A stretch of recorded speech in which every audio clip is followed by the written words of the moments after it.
এমনি এমনি ঘুমাবেন না। ঘুমানোর আগে বিসমিল্লাহ বলে লাইটটা অফ করবেন, বিছানাটা বিসমিল্লাহ বলে ঝাড়বেন, ঠিক আছে?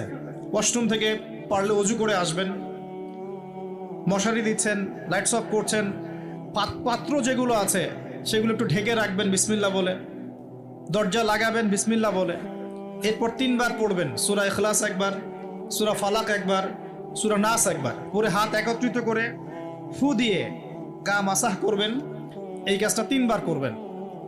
একবার আয়াতুল কুরসি পড়বেন, সূরা বাকারার 255 নম্বর আয়াত, আল্লাহু লা ইলাহা ইল্লা হুয়াল হাইয়ুল কাইয়ুম, এটা শেষ পর্যন্ত।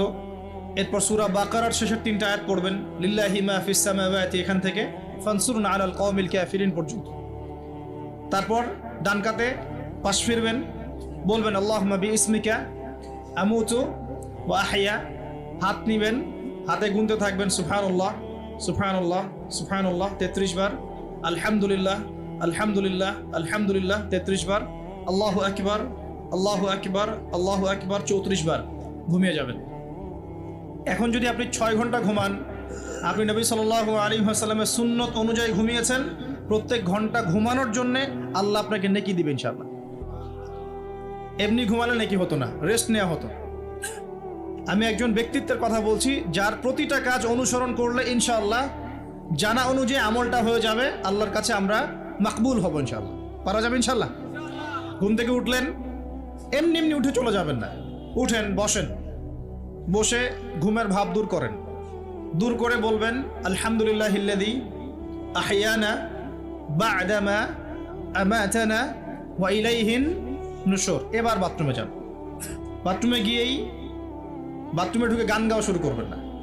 বাথরুমে ঢুকেই বাম পা দিয়ে ঢুকবেন, ঢোকার সময় বলবেন বিসমিল্লাহ আল্লাহুম্মা ইন্নী আউযু বিকা মিনাল খুবসি ওয়াল খাবাইস। বাথরুমে কিন্তু জিন শয়তান থাকে। বাথরুমে কি থাকে? বিজ্ঞান এটা প্রমাণ করতে পারে নাই, এগুলো নাসা বিশ্বাস করবে না, কিন্তু আল্লাহর রাসূল যেহেতু বলেছেন আমরা বিশ্বাস করব। বিজ্ঞান কি সব আবিষ্কার করতে পেরেছে? বিজ্ঞান কি সব আবিষ্কার করতে পেরেছে? বিজ্ঞানের আবিষ্কার কত পার্সেন্ট? এই মহাবিশ্বের 1%ও না। মহাবিশ্বের 1%ও না। আমাদের দেহের মধ্যেই যে রুহটা আছে, এই রুহটার কি কোনো ব্যাখ্যা করতে পারা গেছে? রুহটা কেমন, কঠিন না তরল না বায়বীয়, ব্যাখ্যা করা গেছে?